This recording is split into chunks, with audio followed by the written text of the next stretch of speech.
it really starts with acknowledging that, yes, delegation takes time. Good delegation does take time. The question is it worth your time to delegate over the long run? If you look at it as a one-time task and say, all right, every week, this task takes you, let's just say, an hour. But to delegate it, it's going to take you, say, 5 hours to really think through all the steps, to document the things you need to document, to have a conversation with someone and walk them through the process. And that's like 5 hours. You're just like, I don't have 5 hours to do that. But if you think about saving an hour every single week over the course of a year, 2 years, 3 years, suddenly those 5 hours seem like a tiny, tiny price to pay for your savings. Welcome to Management Muse. Because everybody deserves a better manager. Hey everyone, thanks for joining us today on Management Muse. I'm your host, Cindi Baldi, and today I have Mamie Kanfer Stewart on. She is the host of Modern Manager, another management podcast. I was just on an episode with her, so you can check us both out on either channel, and she may also have some topics that y'all are interested in, so check her out. Today, we're going to talk about what if what you're doing by holding on to all the work because you think it's cheaper, faster, safer, is actually holding you and your team back. And so we're going to talk about delegation. And that seems to be something that like most managers really struggle with. And so tell us what you consider or how you would define effective delegation. Oh, we're jumping in with the big questions. Well, first of all, it's so nice to be here. I'm so glad that we got to do this podcast swap, and you were such a great guest on my show. So everyone should definitely check that out. All right, delegation. So for me, successful delegation is really two pieces. One is you get to free up your time and trust that somebody else is doing the great work that needs to get done so that you can spend your time on the things that are more important or more appropriate for you. And the other person is able to do that work and feel supported, feel like they are growing, feel like this is a great opportunity for them to contribute more, to lean into their strengths or to develop.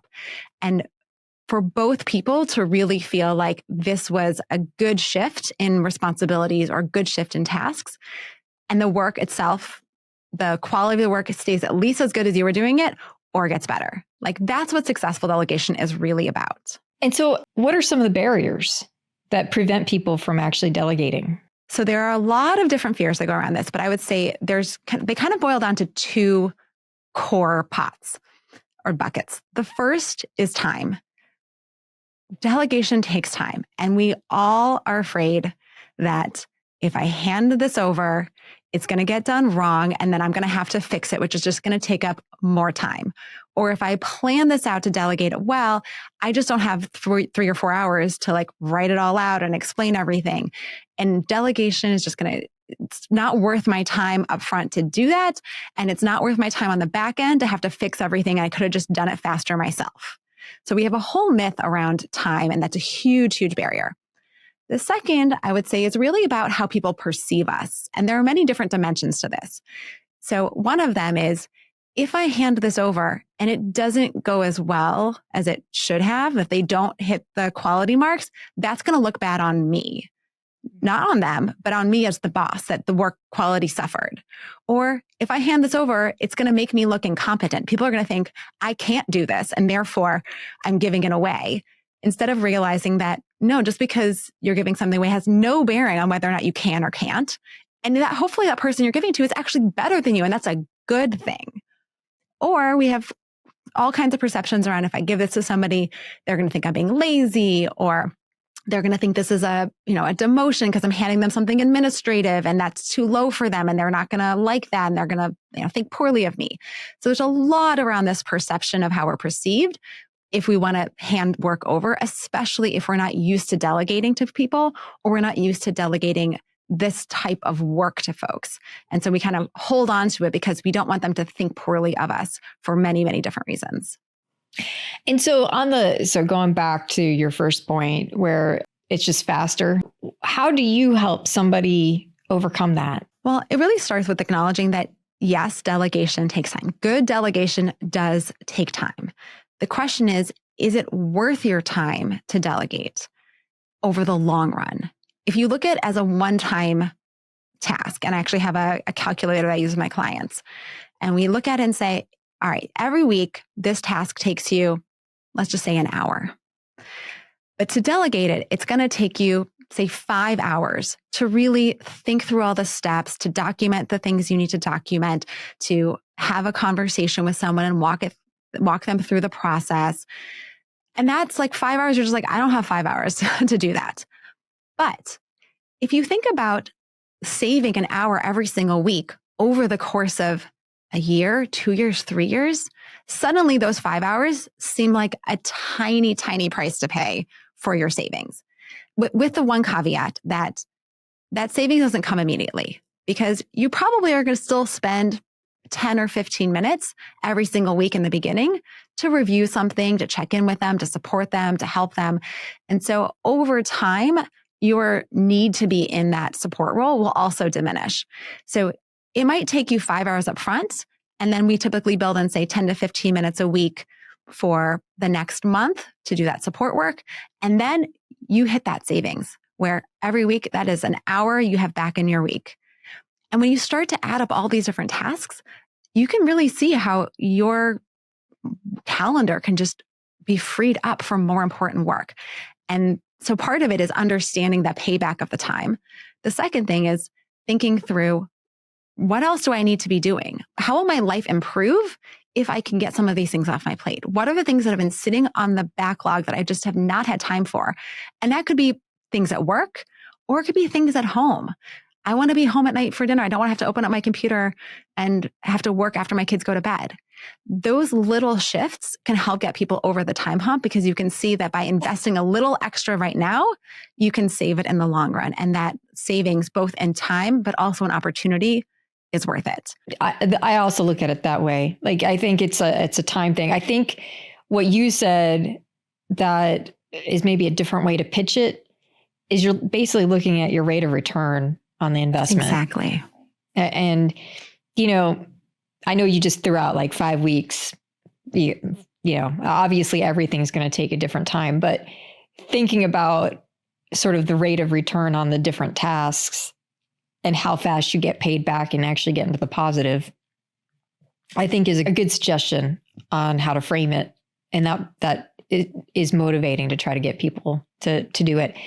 On the second one that you mentioned, which is like the reputational impact, do you have any suggestions on how they might tackle sort of like that fear that they have? Yeah. So again, for me, it's always starting with recognizing that this is a real fear. And it comes from likely that you've had bad experiences in the past, or you've seen other people have bad experiences in the past. Anybody who's ever been on a team project in school has had a bad experience with delegating.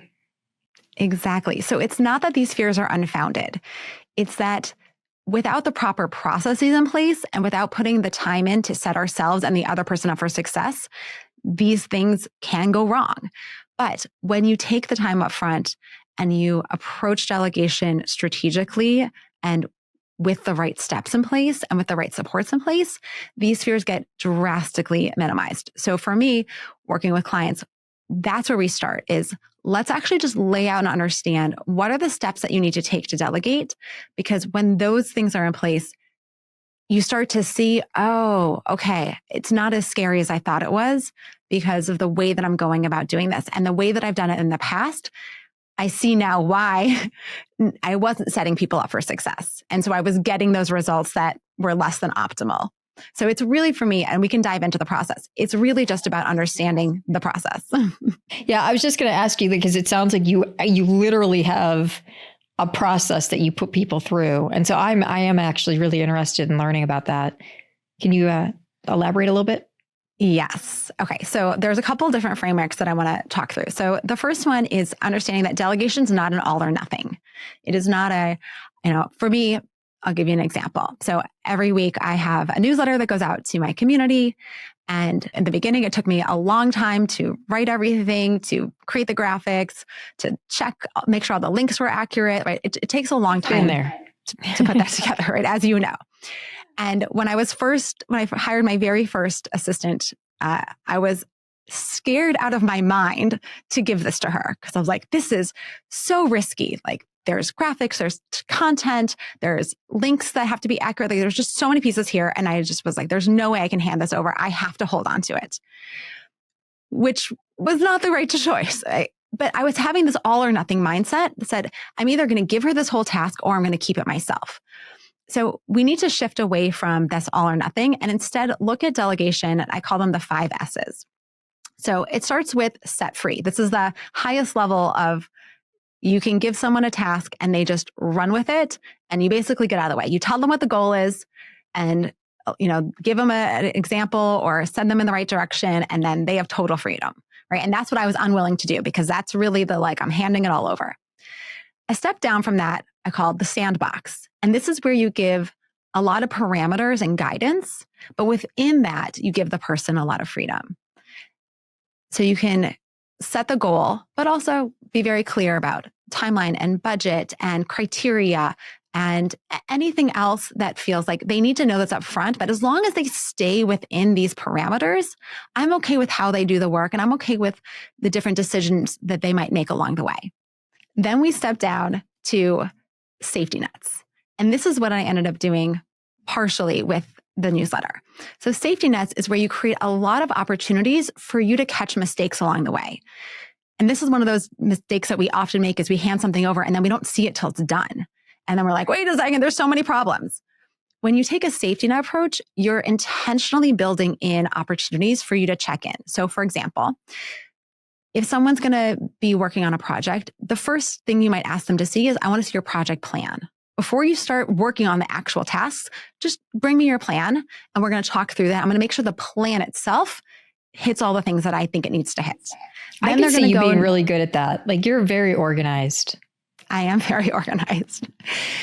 But then you might have many different safety net checks. So for me, with the newsletter, I am the one who sends it out. I never let my assistants, even the best ones, send out the newsletters without my eyes on it first. Sure. And that's our safety net point. So they can do everything else, but then I get the final check. We keep moving down. Then we have scaffolding, which is really around checklists and templates and putting in those structures that give them even more guidance on how to do a task. So for the newsletter example, we have a template, makes it much easier for someone to fill in all the information. And I don't have to worry that they're going to do something crazy in that newsletter that I'm going to catch later because they're just following the template. And then the very last one is sectioning, which is when you give someone a piece of the work, but not the whole work. So with my newsletter, the first thing I started having my assistants do was just create the copy. I still created the images. I still put in all the links. I still sent it out. I just had them work on copy until I felt like they were writing in the right tone of voice and understood how I wanted the content to come across. And once they got that, then I added in the graphics and waited until they really understood how to create the graphics in the tone and the style that I wanted. So you can build through sections over time instead of handing everything off. So that's the first way to look at delegation a little differently about what am I actually delegating? And then we can get into the real process of outlining the steps. But that's the first kind of shift that I think is really important. And I'll pause here because I just said a lot. No, I think it's been great. Like you're breaking it down into different pieces on different dimensions. So it's not the whole job, it's these pieces, or it's the whole job, but we have these other stages before we get to the final product, which by the way, I really like that one a lot because I think one of the frustrations with being the person who has been delegated to is you do all this work and then it's the final product. And then the person is like, this isn't good enough. Mm-hmm. Or it like basically make you start all over. And I think that that's probably one of the biggest mistakes that I see with delegation in terms of like the impact on morale. So the undermining. So I like how you set it up where it's like different ways to cut it up and make it so people can prove themselves in stages and also get like support and feedback at different stages without like being overwhelmed all the way. And then, ultimately like it's basically putting somebody on the highway and they get to choose which lane they're driving in and like they get to choose how they get there, ultimately, the path that they take. So I think those are really good ways to look at how you're delegating. Yeah. And one thing that is part of this process, and we'll kind of jump to the end piece of this, which you brought up, is if you have opportunities along the way to have those check-ins and to offer support, it can do two things. It can alleviate some of the stress and the questions, because in some people, for them, and I've had team members who are like this, where if I delegate something, they get very nervous. They're worried they're going to do it wrong. They have a ton of questions. They don't feel confident making decisions. And so when you tell them up front, hey, no, don't worry about this. We have check-ins. We have our regular check-ins. We can schedule some special meetings. If you have questions, come to me and ask. And we're going to intentionally build in some times for us to review things along the way so that you feel confident moving forward at every step, because that's what I want for you. I think that piece is critical. Like that it's not just open door. Like I hear this all the time from managers where they're like, well, it's open door and they knew they could come. That's a big thing for somebody to come in and be like, I know you told me to do this and I'm having a hard time. That's a big thing.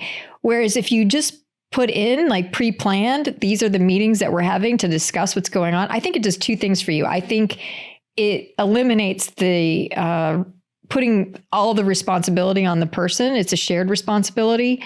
And I think it's giving deadlines that, and like we know nothing gets done until like a deadline is looming. Yes, exactly. And so the more deadlines you have, the more the process gets moved along. Absolutely. With the one caveat, or kind of the other bucket of folks that I see, and I've had team members like this as well. If you don't tell them up front that you're having these check-ins and why, they feel micromanaged. You need to see every little thing before I do it. Like really, like this, or all these check-ins that you have when you're reaching out to them and saying, hey, I just want to check in and see where things stand. They feel like you don't trust them, that you need to be on top of them. And we don't want that either. And so by laying that plan out up front to say, right, I'm delegating this thing for you. I've put some time on our calendar. I want to check in on this every single week. It's not that I don't trust you. It's just that I want to make sure that I'm always aware of where things stand. And I feel like this is the easiest way to do that, is that we'll just discuss it every single week at our normal check-in, or I'll reach out to you on Mondays every week. And I just want to know kind of where things stand, see current drafts, just so that I'm always informed of where things are at. By saying that up front, it alleviates you're trying to micromanage me, and sets a different expectation that you just want to be informed. And now they know what that means and what that looks like. Yeah. And I think setting that expectation is really important. The other thing that I would add to it is that like you're setting it up as this is a process of delegation, which means this is the beginning stage of delegation. And then, once I know you've got your legs underneath you, we'll start pulling back more and more. Yes. I would actually call out the progress, I think, because Absolutely. I think people need that. So like, as like you get more comfortable, like, okay, they did this segment, for your newsletter. Okay. You've got the tone of voice right. So we're now going to move on to the next thing that I would love for you to tackle. Exactly. I think that that's an important addition, but I love what you're saying in terms of just getting like clear expectations. I think so much with the micromanaging comes down to like just not really having very clear expectations. And, the flip side of being called a micromanager is that basically you're aloof, and people hate aloof more than they hate micromanaging. So, it's definitely a balance that you have to work through. And I think setting expectations is maybe one of the best tools for that. Absolutely. Do you have an interesting success story when it comes to delegation? Oh, I have so many stories. I think one of my favorites, though, is I had a young woman who is working with me, and I wanted to put together a kind of press kit so that I could go out and get on more podcasts like this one. And at the time, I was basically just having her like write an email and linking to my website. But as a podcast host myself, I realized like, this is not good enough. I'm getting all kinds of really cool things from people who want to be on my show. And like, I really should have this kind of like professional press kit.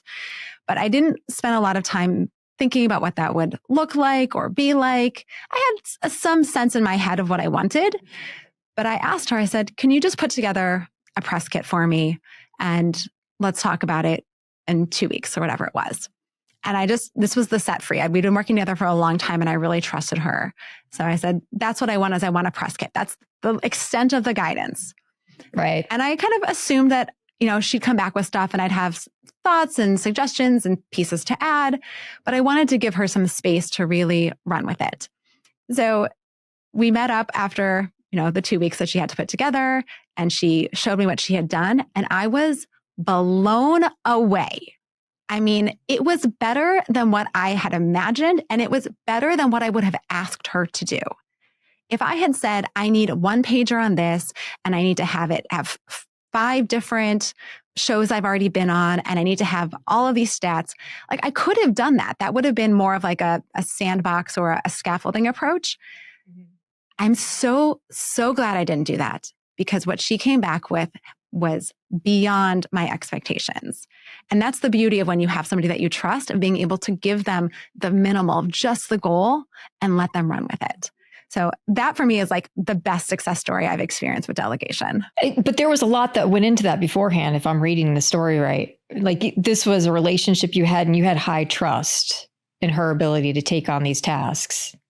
Absolutely. Absolutely. And I can give you my favorite story for when delegation kind of hasn't gone well in a way. That's always good too.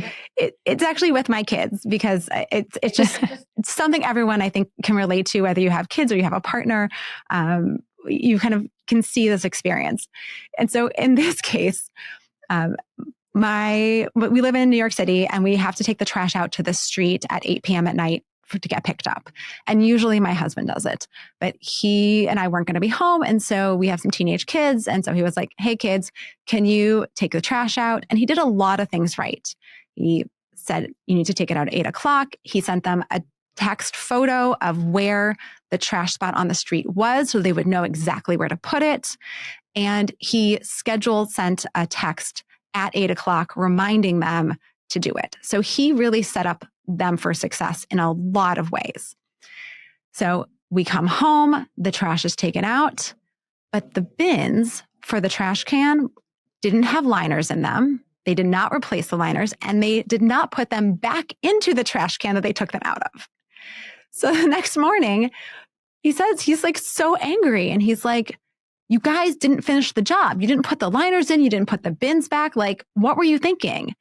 And they both look at him and they're like, Dad, you asked us to take the trash out. That's what we did. And I just thought this was that is a very teenager response. So teenagery, but also goes to the point of you have to set people up for success, which can feel a little easy if you're kind of like, okay, what do you need to know? They need to know where the trash goes, the time, like I'm doing all these things. But you sometimes need to be even more thoughtful, because the things that seem obvious to you aren't obvious to the other person. It was not obvious to my kids, and they had no motivation to think about this in a different way, to kind of step back and say, well, I took the trash out. What else should I do to make sure that this is fully finished? Right? That's not where their brains were at. And sometimes we have colleagues who are like, okay, you told me to do this. This is what I did. Now you're unhappy with me. And that's not what we want. We want to make sure that we're setting them up with the full set of information that they need so that they can be successful in the job. Well, and I also think you just have to accept that when you're delegating, you're also going to overlook those things that seem obvious to you. Like everybody wants to bash on hey, common sense isn't so common, blah, blah, blah. But common sense isn't common sense. Common sense is born from your experience. Mm-hmm. And if you haven't had the experience, then, you may not have realized, you may not have made that next step that, oh, I got to do this.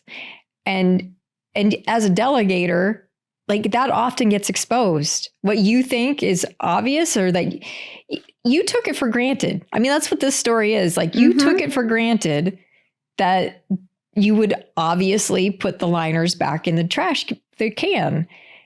But that's based on your experience. Exactly. You just have to there's also a learning process that's going on in terms of building your skill as a delegator, but also recognizing that maybe some of your taken for granted assumptions are going to come out in this process. And some of that is so nice. Some of that's the positive, like what you were talking about with your employee who came back with a better press kit than you ever would have. delegating is an opportunity to sort of see the inner workings of another mind. And sometimes that's for better. Oftentimes that's for better. Like I can't even tell you how many times I've delegated something and I had a specific way of doing it. And then I would circle back and watch somebody else do it. And they were doing it differently and it was better. And yes, like, hey, I'll take it and I'll learn from you for that. And so like there's an opportunity on both sides to grow that I think we should, if we looked at it, like maybe this, in my opinion, might make people a little more motivated to delegate.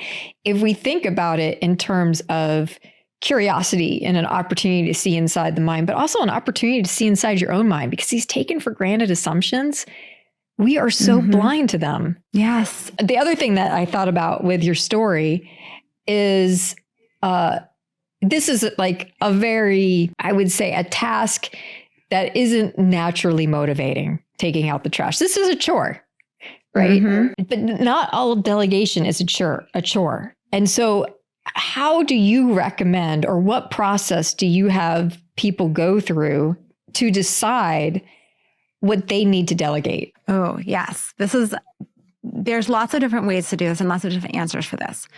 But a couple of factors to think through are, what are the things that you hate doing? Because what you hate, and this is another one of those fears that get in the way, is people assume, if I hate this, everyone hates this. That is also not true. Some of the things that I hate doing, my assistant loves doing. And when she told me she loved this, I was like, oh, I have 17 more things like this I can give to you. This is great. So figuring out the things that you hate to do that really drain your energy and take up your time, even if you're good at them or fast at them. I will say an example I think everybody can relate to. Some people really love cleaning. Yes, absolutely. And some people really love spreadsheets. And I'm one of those people. Some people really love bill paying, right? Like there's a lot of different things that people love. And there are things that you love that other people hate. Like I love creating graphics. And I've had assistants who've said to me, I know it's so tedious. We have tabs, but I hate making graphics. I hate having to pick the photo. I hate having to adjust the colors and the placements. And I'm like, give it back to me because I love doing that. So I don't want you to do those things if you hate doing them and they're taking up way more time than they should, right? So one place to start is like, what do you not like doing? And that can be a beginning list to pull from. But then there's some other criteria, right? What are the things that are just taking up the most amount of your time that don't require you specifically? They don't require you because of your role or your level of hierarchy or your particular skill set, right? There are things that other people are capable of doing and that someone else could do, especially if you train them properly. Someone else could do this because there's nothing special about it that means you have to be the one doing it. And if there's overlap between things you don't like and things that anyone can do, those are great. And things that take up a lot of time, those are great because you're going to get a bigger ROI. Then the other piece around it for me is looking at your team and saying, who do I have here that I can delegate to? Because sometimes saying, you know what, this person's really good at this thing. I could give them more things like that really leverage their strengths. Or as I said, my colleague told me, she really likes spreadsheets. I was like, great, I can give you more spreadsheet stuff to do. You want to organize my research? Amazing. I would happily have you do that. So when you know what people like and what they're good at, you can serve up more things to them. Even if there are things, again, that you might be good at yourself, that doesn't mean you have to keep it. And then the other piece is, where can people grow? Who do you have on your team who needs to develop in certain ways because they have career aspirations or you see potential for them? Delegating for their growth is another great way to invest in them while getting things off of your plate. So those are a couple of factors to consider. And then there's some other things around risk. How risky is it to delegate this if it goes wrong? What happens if you need to take it back? So we can talk through some of those things once you've identified a set of items that feel like the right things to delegate to the right folks. I like the suggestion that you consider where they want to go in their career. The only thing that I would add to that is because you have to have the conversations in order to do some of the things that you're talking about. You have to have conversations. You have to know the person well enough to know the weird thing that they actually enjoy doing. Like there are just some things that I think it might be like just having a sense of achievement maybe on some of the things. And it also, there's like kind of flow. Like I think about, I love tiling floors, right? Like, and it's not hard. But there's just something about like putting that together and then having that sense. So like people have weird things and you have to have the conversations for that. And you also have to have the conversations for the aspirations. But I think that one thing that I would add to that is that those are aspirations. They don't actually know that they're going to love it when they do it. And so you can start moving them in that direction. You can start giving them a bite of it. But you do have to circle back and have a conversation like, now that you know a little bit more, is this still the direction that you want to go in? And then absolutely. The other piece that I would add that I would love to hear your thoughts on, one of the challenges with delegation, and I think this is also one of the fears of delegation, is that I'm overburdening my team. And so we think a lot about what to delegate to like the people below us, but I don't know if we actually pay enough attention to the things and how to handle the things that then maybe they should be delegating. And so how do you handle that? Yeah, there's a couple different parts to this. So first is recognizing that by delegating, you're not doing anything wrong, right? You're not overburdening your team. You're actually doing your job. So it is okay. And have those conversations with your team members when you are adding something to their plate, which we should be doing all the time. A new project starts, you're choosing to delegate something, there's a shift. You want to be talking to people about where's your capacity at right now? What's taking up your time, right? How is this going to fit into your workload? And sometimes the answer is, okay, these other things have to get delegated. So you can help them learn how to delegate. And sometimes the answer is, oh, these things aren't that important. We're going to slow them down. We're going to pause them entirely. We're going to reduce the scope of something so that you have more time for something else. So you might need to help them make shifts in their work so that they have the space to take on something that you see as being higher level or higher priority for them or for the team. So we have to have those open communications, and we should be doing that all the time. I ask my team member every single week, I ask her like, how's your capacity this week? Because I'm constantly throwing things over the transom to her and asking her to take on new things. And I never want her to feel like she has to work crazy hours to get everything done. I'm like, this is part of our ongoing conversation of, if I'm giving you something big, like what else needs to shift on your plate so that all of the most important things can get done.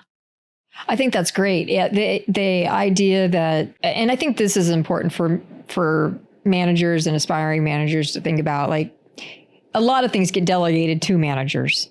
So it's going both ways. And when that happens, it is a negotiation. Like there does need to be a conversation like, okay, you want this on my plate. Here are the things that I'm currently doing. Which one of these do you want slowed down, or should I move in order to make room for this thing that has been added? Like, I'm happy to do it, but right now I'm concerned about like my time constraints. And that allows you to sort of have a conversation about like the hierarchy of priorities with your boss, and also setting the expectations that like, look, I've been going full bore on this one project. How do we want to handle that? Like, if this still needs to be done by this deadline, then something has to happen with it, or can we move the deadline? So that way everybody's going into it with sort of this idea that things are shifting. And I think what you also said really strikes a chord with me, because jobs are so subjective. Like, we think about them in terms of structure, and like there are all these roles that go with it. And I know some of that is just, because of HR and legal reasons, we have job descriptions, but the truth is that like the reality on the ground, you're constantly shaping your job and you have to. Yeah. And there will be times where you delegate something to someone. I had this happen with a client where she delegated a task to a colleague, and that colleague came back and was like, no, this is below my job. This is not in my scope of work. Like, I looked at my job description. This thing you're asking me to do is outside of that scope, and I don't want to do this. And they had a real good conversation out of that because they reworked her job a little bit, her job description a little bit. And they also had a good conversation about like, how do they have a working dynamic where sometimes you have to have each other's backs, right? Sometimes this isn't about delegating something that is going to be an ongoing piece of work that's a whole new responsibility that someone has to take on. Sometimes it's a one-off. You're going to be on vacation and you need someone to handle something, right? Yeah, that's a great point. And so you want to create a dynamic where, one, people can say, hey, this doesn't really work for me, and let's talk about why. Or how can we make this work so that we can both get what we need out of this moment? Right. Or this doesn't really work for me, but I recognize you're in a jam, so I'll do it now. But can we set a plan so that way this isn't like a long-term change in my work responsibilities? Because I think that happens all the time too. Is like, you want to be the team player. It's very hard to say to your boss, no, I don't want to do that. That generally is not a great conversation. But, I think you can have the conversation like, look, this is kind of taking me on a path that I really don't want to go on. I recognize you need the help right now. I'm going to give you the help that you need right now, but let's figure out how like this gets moved to somebody who's more interested in this, who has it has more meaning for them and where they want to go. Yeah. And I think bosses can handle that conversation. Absolutely. And I think there's one other piece to this too, which is sometimes we have misunderstandings around what the work is when we haven't explained it clearly. And somebody looks at a task you've given them and they make a lot of assumptions if you have not given them the right information. So they think it's going to take way longer than it should, or they have no idea how to do it. And so they get really nervous. And it goes back to being really clear up front about, and I call it the swim method, which is, what does successfully done look like? What are all those different pieces that they need to know to make sure that when they're done, the trash cans have their liners in them? Then what could go wrong? Where are the places where they might get caught, or they might feel insecure, or they might not know what to do? If you can proactively think about the places where things can go wrong, you can preempt a lot of those insecurities by saying, here's some thoughts I put down for you so that where I find to be tricky, so that I want to make sure you know this up front. What information do they need? What logins? What criteria? What budgets? What deadlines? What templates? Like all that set of information, put it into one place so they have it. And then why this matters, right? And this goes back to like, hey, I'm in a jam. Like, this is why this matters this week. Or by you taking this on, I see this as helping you develop this particular skill. This is going to allow me to work on that strategy document that is going to lead our team into the next quarter. Like, give them a reason to care, and it can be a reason that it's helping you, helping your team, helping your organization, or helping them. Yeah, I think that's a really good addition too, because people do need to know sort of why what they're doing plays into the bigger picture, whether it's a goal for the department or a strategy for the organization, like how it is that just provides a lot more meaning for even some of the more routine tasks when you understand that it's actually serving a bigger picture. So I think that's a great suggestion. What is something that you should be delegating right now? There are probably a lot of things I should keep delegating. It's an ongoing process, for sure. I know I threw you off on that one. Yeah, just because I have such a good process with my current assistant, and I delegate a lot of things to her, and I do mostly the final checks now. And so I would say that the danger in that, because I know I've had like good people who they were so good I felt like they could do anything. The danger of that is what you had mentioned before, is that you're doing it and they're drowning and you don't realize it. And like they're so kind of committed to you and want to be a good worker, that they're not communicating it. And I think that people really have to understand like just how much of all this is subjective in a negotiation. Like even setting like somebody up with like a timeline. Okay, maybe they're giving you a decent timeline if like you're delegating something that like if I'm delegating something I've done 1,000 times, maybe I'm giving you a good approximation. At least I have a sense for how long it'll take. Lots of times you're delegating things and you don't even know how long they take. But also like you're not fully accounting for likely the fact that you've done it 1,000 times and how long it took you to actually learn how to do it.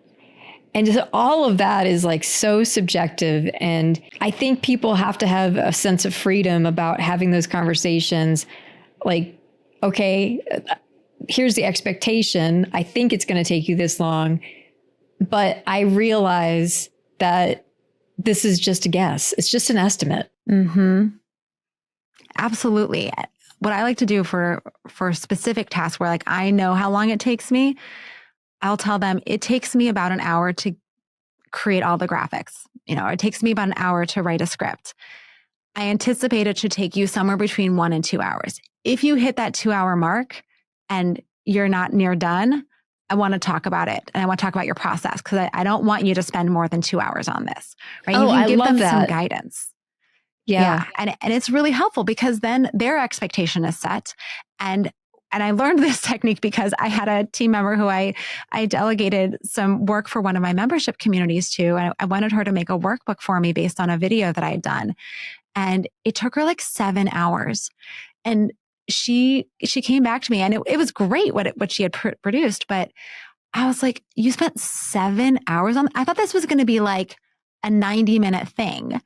I did not mean for you to spend 7 hours on this. I never want you to spend 7 hours making a workbook. Like that's not the best use of your time. But we hadn't had that conversation up front. So going forward, we started having conversations more and more frequently when I would delegate something about an approximate time range that she would then know what to aim for. And with the open conversation that if you get to the end of that time period and you know you're close, great, spend a little extra half an hour, finish it up. If you're not close, either something's going wrong in your process. And so let's look at how you're approaching this task and see if there are things that we can do to help you get more efficient with it. Or maybe this isn't your skill set. Or maybe there's just, I'm not giving you enough guidance on what I'm talking about. And so you're spending too much time figuring things out instead of knowing what to do. So we can talk through and figure that out. And the reality is that a lot of times people are going to be slower than you, as you said. You've done it a lot, but also you have a different set of skills than someone else has. Sometimes they're going to be faster than you, which is a really pleasant surprise. Yes. And a piece of this is recognizing that the way that you do something isn't necessarily the way that someone else does something. And this is one of those pieces when we get into information and I'm training people on delegation is I love documenting how I do something. I love screen recordings and I am showing them exactly as I'm doing it. So this is like one of the best hacks. You don't have to take extra time to document. You can literally go in, like I do this when I was training my assistant on how to navigate my membership site and upload content. And I was like, I'm showing you right now how I upload a piece of content. Here's how I log in. And you walk them through and you capture the video and you can then say, here it is. Now they have it. They can refer to it and they don't need to ask you a bajillion questions because you've given them all of that in a recorded way that they can review. So much faster than typing it all out. But here's the thing. That's really different than this is how I do research. First, I go to this website and then I put in these things. And then you don't need to give someone the way that you do it unless the way that you do it is either because there's a legal requirement or a compliance issue, or because it's complicated and they need to know how to navigate some software or kind of work through things that are really tricky. But if they don't need to know how you do it, don't burden them with making them do it the way that you do it. Give them the information and let them do it the way that they do it, and then help them get faster if they need to get faster. Yes. And I think the range is good because the how could be quite long. You know, how they figure out to do something could be quite long. And at least that gives them a chance to be like, okay, I'm doing something here that isn't necessary, or I've misinterpreted this somehow because I'm not coming in near the 2-hour mark. Exactly. I think that it's always good to have a deadline for almost anything you're doing, like even writing an email. If it's taking me more than 15 minutes to write an email, I probably need to be picking up the phone. If some tasks are taking you longer than this, you probably need to be going in and getting more guidance. Like there are these points, like time breaks where you're like, okay, this is no longer efficient. And I need to go figure out how I'm missing the mark or find a different route. Yeah. Exactly. And then when someone comes to you, you can offer them all of the tips and the hacks, right? And if you position it as, this is my way, I'm not saying it's what you have to do. I'm saying this is what I've learned along the way. Here are some of the things that, you can benefit from knowing, but you don't need to do them unless they're helpful to you. So you can offer that support without making it a demand. Excellent. You've given a lot of good advice. Is there anything else that you want people to know about delegation that we haven't covered? That I know there's probably a million things about delegation that we haven't covered.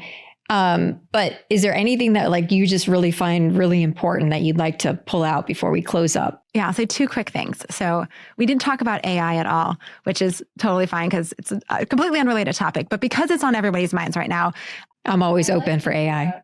Thinking about how we delegate, similar to how we write a prompt for AI. If you put in a crappy prompt, you're going to get crap back.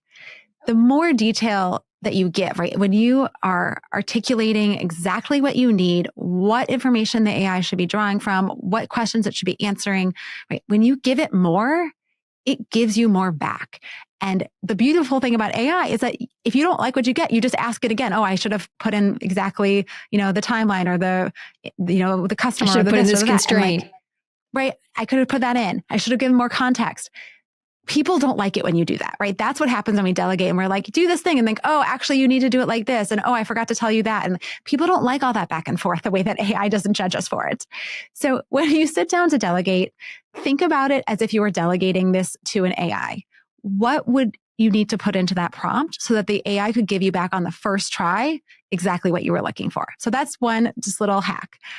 The second thing I want to say is, for me, delegation is really a form of productivity because we only have so much time in our day. We only have so much capability. We can only automate so much through all the little hacks and tricks and things.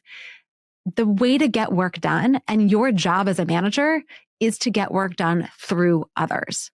So this is the core of the work of a manager. And when you do it well, it does so many good things, not just for you, but for your people. It creates an environment where they have opportunity to grow because every time you're giving them something new, that's a new responsibility, a new opportunity for them to stretch, a new opportunity for them to lean into a strength. You are showing them that you trust them. You are setting them up for success. There's just so much good that comes from delegation. I want to add one thing to that list. Yes. I think you're also adding interest, right? Yes. Doing the same thing over and over again for long periods of time becomes tedious, no matter really how complex it is initially. And so by changing up the job role periodically through delegation, I think you're you have the potential to reinvigorate people because a variety of tasks is very helpful to maintaining interests. Absolutely. Delegation is good for you and it's good for your team.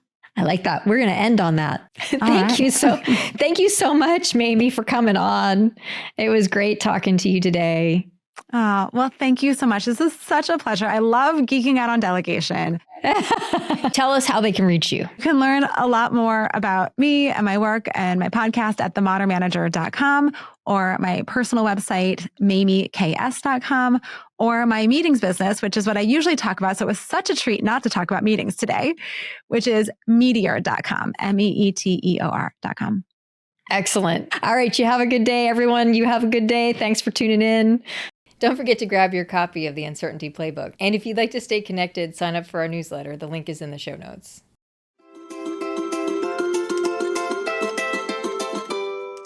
Thank you, everyone, for joining us today on Management Muse. We are a podcast/YouTube channel that we hope is entertaining and educational. If you are on YouTube, we would appreciate you subscribing and maybe leaving a comment and a like. If you are on any of the podcasts listening to this, we would appreciate stars, following, comments, all the good stuff.